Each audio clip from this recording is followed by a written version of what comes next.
ಸ್ನೇಹಿತರೆ, ಮಹಾದ್ಭುತ ಭಾರತದ ಮೊದಲ ಸಂಚಿಕೆಗೆ ಸ್ವಾಗತ. ಮಹಾಭಾರತ ನಮ್ಮೆಲ್ಲರಿಗೂ ಗೊತ್ತಿದೆ. ಆದರೂ ನೀವು ಈ ವಿಡಿಯೋನ ಯಾಕೆ ನೋಡಬೇಕು ಅನ್ನೋ ಪ್ರಶ್ನೆಗೆ ಮೊದಲು ಉತ್ತರ ಕೊಟ್ಬಿಡ್ತೀನಿ. ನಿಮಗೆ ಆ ಉತ್ತರ ಇಷ್ಟ ಆದರೆ, ಸರಿ ಅನಿಸಿದ್ರೆ ಮಾತ್ರ ಮುಂದುವರಿಯಿರಿ. ಈಗಾಗಲೇ ಈ ಮಹಾಭಾರತದ ಬಗ್ಗೆ ಯೂಟ್ಯೂಬ್ನಲ್ಲಿ ಸಾವಿರಾರು ವಿಡಿಯೋಗಳಿದೆ. ಎಂತೆಂತಹ ಮಹಾನುಭಾವರು ಹೇಳದೆ ಬಿಟ್ಟಿದ್ದನ್ನು ಹೊಸದಾಗಿ ನಾನೇನೋ ಹೇಳೋದಕ್ಕೆ ಹೊರಟಿದ್ದೀನಿ ಅಂತ ಹೇಳ್ತಾ ಇಲ್ಲ. ಹಾಗಂತ ಮಹಾಭಾರತ ಹೀಗೆ ಅಂತ ಯಾರಿಂದನೂ ಹೇಳೋದಕ್ಕೆ ಸಾಧ್ಯವಾಗಲಿಲ್ಲ. ಯಾಕಂದರೆ ಮೂಲ ಮಹಾಭಾರತ ಸಂಸ್ಕೃತದ ಶ್ಲೋಕಗಳ ರೂಪದಲ್ಲಿದೆ. ಈ ಸಂಸ್ಕೃತ ಭಾಷೆ ಹೇಗೆ ಅಂದರೆ ಅದನ್ನು ಬೇರೆ ಯಾವುದೇ ಭಾಷೆಗೆ ಯಥಾವತ್ತಾಗಿ ಅನುವಾದ ಮಾಡೋದಕ್ಕೆ ಸಾಧ್ಯ ಇಲ್ಲ. ಯಾಕಂದರೆ ಸಂಸ್ಕೃತದ ಪದಗಳಿಗೆ ಹಲವಾರು ಅರ್ಥಗಳು ನಮ್ಮ ಭಾಷೆಯಲ್ಲಿ ಸಿಗುತ್ತೆ.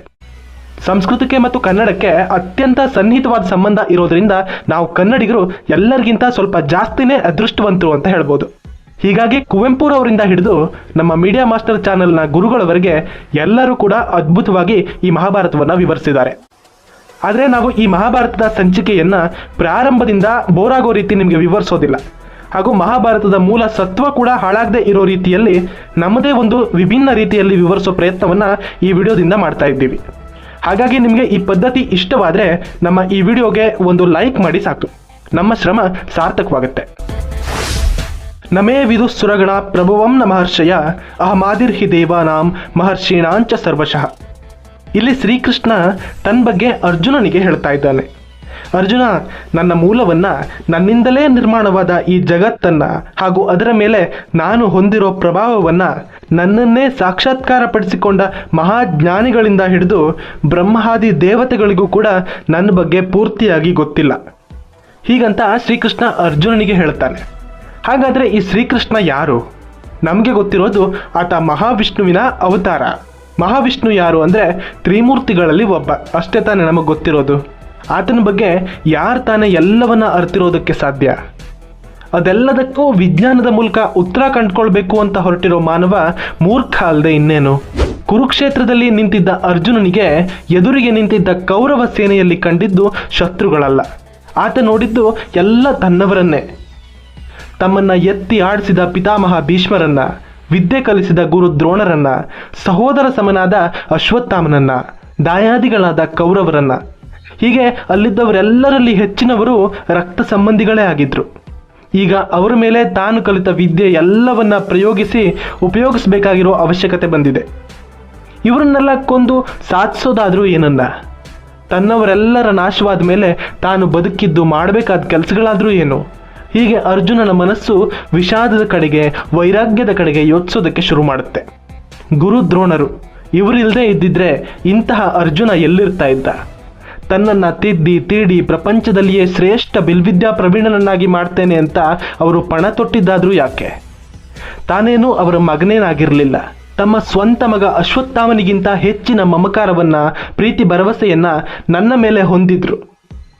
ತಮ್ಮ ಕೈಯಾರೆ ನನ್ನ ಕೈಯಲ್ಲಿ ಧನಸ್ಸನ್ನು ಹಿಡಿಯೋದಕ್ಕೆ ಕಲಿಸ್ಕೊಟ್ಟು ತನಗೆ ಬಿಲ್ವಿದ್ಯೆಯನ್ನು ಕಲಿಸಿದ್ರು. ಅಂಥ ಗುರುಗಳ ಮೇಲೆ ನಾನಿವತ್ತು ಶಸ್ತ್ರ ಎತ್ತೋದಕ್ಕೆ ಸಾಧ್ಯನಾ? ನನಗೆ ವಿದ್ಯೆ ಕಲಿಸಿದ ಗುರುವನ್ನು ಮೀರಿಸಿ ನಾನು ಗೆಲ್ಲೋದಕ್ಕೆ ಸಾಧ್ಯನಾ? ಕುರುಕ್ಷೇತ್ರದ ರಣಭೂಮಿಗೆ ಬರೋ ಮೊದಲಿನ ಉತ್ಸಾಹ ಆಗಲಿ ಅಥವಾ ತಾನು ಶ್ರೇಷ್ಠ ಬಿಲ್ವಿದ್ಯಾ ಪ್ರವೀಣ ಅನ್ನೋ ಅಹಂಕಾರವಾಗಲಿ ಅರ್ಜುನನಿಗೆ ಈಗ ಉಳಿದಿರಲಿಲ್ಲ. ಇಡೀ ಪ್ರಪಂಚನೇ ಎದುರಾದರೂ ಕೂಡ ತಾನೊಬ್ಬನೇ ಎದುರಿಸಬಲ್ಲೆ ಅನ್ನೋ ಆತನ ಹುಮ್ಮಸ್ಸು ಅಡಗಿ ಹೋಗಿತ್ತು. ಆತನಿಗೀಗ ಎಲ್ಲವನ್ನ ಮರೆತು ಯುದ್ಧವೇ ಬೇಡ ಅನ್ನೋ ನಿರ್ಧಾರದಿಂದ ಭಾವುಕನಾಗಿ ನಿಂತಿದ್ದ. ಹೀಗೆ ಅರ್ಜುನ ತನ್ನೆದುರು ನಿಂತವರನ್ನೆಲ್ಲ ತನ್ನವರು, ಸಂಬಂಧಿಗಳು ಅನ್ನೋ ದೃಷ್ಟಿಕೋನದಲ್ಲಿ ನೋಡ್ತಾ ಇದ್ರೆ, ಆದರೆ ದುರ್ಯೋಧನ ಮಾತ್ರ ಅದಕ್ಕೆ ತದ್ವಿರುದ್ಧವಾಗಿ ವರ್ತನೆ ಮಾಡ್ತಾನೆ. ಅತ್ರ ಶೂರ ಮಹೇಶ್ವಾಸ ಭೀಮಾರ್ಜುನ ಸಮಾಯುಧಿ ಯುಯುಧಾನೋ ವಿರಾಟಶ್ಚ ದ್ರುಪದಶ್ಚ ಮಹಾರಥಃ.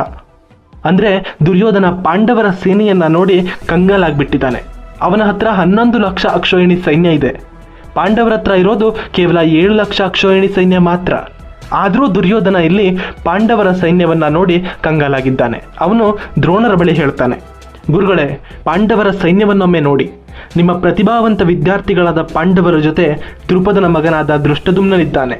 ಸಾತ್ಯಕಿ, ವಿರಾಟ, ದ್ರುಪದ, ದೃಷ್ಟಿಕೇತು, ಸೇಕೀತನ, ಕಾಶಿರಾಜ, ಪುರುಜೀತ, ಕುಂತಿಭೋಜ, ಶೈಬ್ಯರಂತಹ ಮಹಾನ್ ವೀರರು ಭೀಮಾರ್ಜುನರಿಗೆ ಸರಿಸಮಾನವಾದ ವೀರರಿದ್ದಾರೆ. ಅಪಾರ ಪರಾಕ್ರಮಿಗಳಾದ, ಅಪಾರ ಧೈರ್ಯಶಾಲಿಗಳಾದವರು ಸುಭದ್ರೆಯ ಮಗ ಅಭಿಮನ್ಯು, ದ್ರೌಪದಿಯ ಮಕ್ಕಳು, ಹೀಗೆ ಎಲ್ಲ ಅಪಾರ ವೀರರು ಪಾಂಡವರ ಕಡೆ ಇದ್ದಾರೆ. ಇದು ಅರ್ಜುನ ಮತ್ತು ದುರ್ಯೋಧನನ ಮಧ್ಯೆ ಇದ್ದ ವ್ಯತ್ಯಾಸ.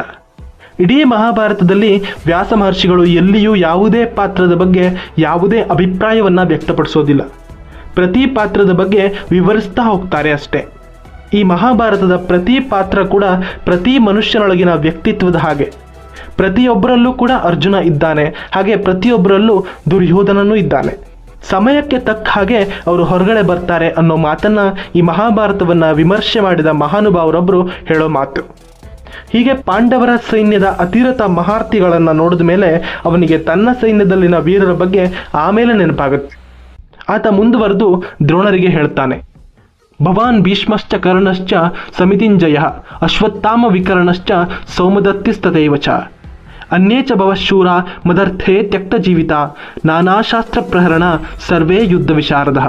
ಗುರುದ್ರೋಣರೇ, ಮಹಾನ್ ಯೋಧರಾದ ನಿಮ್ಮೊಂದಿಗೆ ಪಿತಾಮಹ ಭೀಷ್ಮರು, ಕರ್ಣ, ಕೃಪ, ಅಶ್ವತ್ಥಾಮ, ವಿಕರ್ಣ, ಭೂರಿಶ್ರವ, ಜಯದ್ರಥ ಅಂತಹ ಮುಂತಾದ ಪರಾಕ್ರಮಿಗಳಾದ ಶಕ್ತಿಶಾಲಿಗಳಾದ ಅತಿರಥ ಮಹಾರಥಿಗಳಿದ್ದೀರ.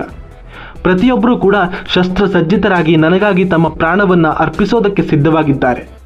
ಅದರಲ್ಲೂ ಪಿತಾಮಹ ಭೀಷ್ಮರನ್ನು ಸೋಲಿಸೋದಕ್ಕೆ ಯಾರಿಂದನೂ ಸಾಧ್ಯವಿಲ್ಲ. ಅಂತಹ ಭೀಷ್ಮರು ನಮ್ಮ ಸೈನ್ಯಕ್ಕೆ ರಕ್ಷಣೆ ಇರುವಾಗ ಭೀಮನಿಂದಾಗಲಿ ಪಾಂಡವರಿಂದಾಗಲಿ ನಮ್ಮ ಸೈನ್ಯವನ್ನು ಏನೂ ಮಾಡೋದಕ್ಕೆ ಸಾಧ್ಯ ಇಲ್ಲ. ಹಾಗಾಗಿ ನೀವು ಕೂಡ ಪ್ರತಿ ಹಂತದಲ್ಲಿ ಪಿತಾಮಹ ಭೀಷ್ಮರನ್ನು ಬೆಂಬಲಿಸಬೇಕು, ನಮ್ಮ ಸೈನ್ಯಕ್ಕೆ ರಕ್ಷಣೆ ನೀಡಬೇಕು ಅಂತ ದುರ್ಯೋಧನ ದ್ರೋಣರಲ್ಲಿ ವಿನಂತಿಸ್ತಾನೆ. ಈ ಯುದ್ಧಗಳು ಜಗತ್ತಿಗೆ ಹೊಸದೇನಲ್ಲ. ಸಾವಿರಾರು ವರ್ಷಗಳ ಹಿಂದೆ, ಅಂದರೆ ಮಹಾಭಾರತ ಯುದ್ಧಕ್ಕಿಂತ ಮೊದಲು ಯುದ್ಧಗಳಿತ್ತು. ರಾಮಾಯಣಕ್ಕಿಂತ ಮೊದಲು ಯುದ್ಧ ಇತ್ತು. ಈಗಿನ ಕಾಲದಲ್ಲೂ ಕೂಡ ಯುದ್ಧಗಳು ನಡೀತಾನೇ ಇದೆ. ಈ ಒಳ್ಳೆಯದು ಮತ್ತು ಕೆಟ್ಟದ್ದರ ನಡುವಿನ ಯುದ್ಧವನ್ನು ಮಾತ್ರ ಧರ್ಮಯುದ್ಧ ಅಂತ ಕರೆಯಲಾಗುತ್ತೆ. ಈ ಕುರುಕ್ಷೇತ್ರ ಯುದ್ಧ ಅರ್ಜುನನಿಗೆ ಅನಿವಾರ್ಯವಾಗಿತ್ತು, ಆದರೆ ಆ ಯುದ್ಧ ಆತನಿಗೆ ಬೇಕಾಗಿರಲಿಲ್ಲ. ಆದರೂ ಆತ ಅದನ್ನು ಮಾಡಲೇಬೇಕಾಗಿತ್ತು. ಆದರೆ ದುರ್ಯೋಧನನಿಗೆ ಈ ಯುದ್ಧ ಅನಿವಾರ್ಯವೇನೂ ಆಗಿರಲಿಲ್ಲ. ಶ್ರೀಕೃಷ್ಣ ಸಂಧಾನಕ್ಕೆ ಬಂದಾಗ ಮೊದಲು ಅರ್ಧ ರಾಜ್ಯವನ್ನು ಕೇಳಿ ಅದು ಸಿಗದಿದ್ದಾಗ 5 ಗ್ರಾಮವನ್ನಾದರೂ ಪಾಂಡವರಿಗೆ ನೀಡುವಂತೆ ಮನವೊಲಿಸೋದಕ್ಕೆ ಪ್ರಯತ್ನಿಸ್ತಾನೆ. ಆದರೆ ಸೂಜಿ ಮೊನೆ ಉರುವಷ್ಟು ಜಾಗವನ್ನು ಕೂಡ ಪಾಂಡವರಿಗೆ ಕೊಡೋದಕ್ಕೆ ದುರ್ಯೋಧನ ನಿರಾಕರಿಸ್ತಾನೆ. ಅವನಿಗೆ ಈ ಪಾಂಡವರು ತನಗೇನು ಮಾಡ್ತಾರೆ ಅನ್ನೋ ಅಸಡ್ಡೆ ಇತ್ತು. ಅಧಿಕಾರದ ಅಮಲು ತಲೆಗೇರಿತ್ತು.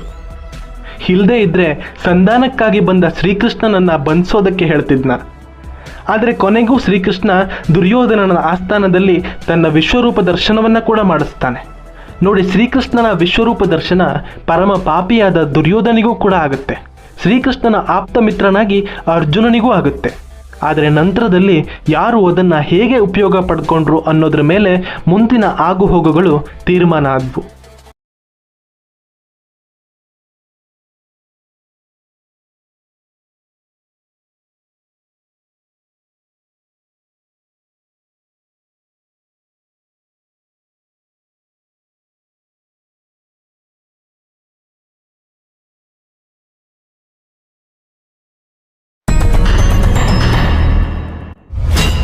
ಕದಂಬ ಒಂಥರ ಕರೆಂಟ್ ಇದ್ದ ಹಾಗೆ.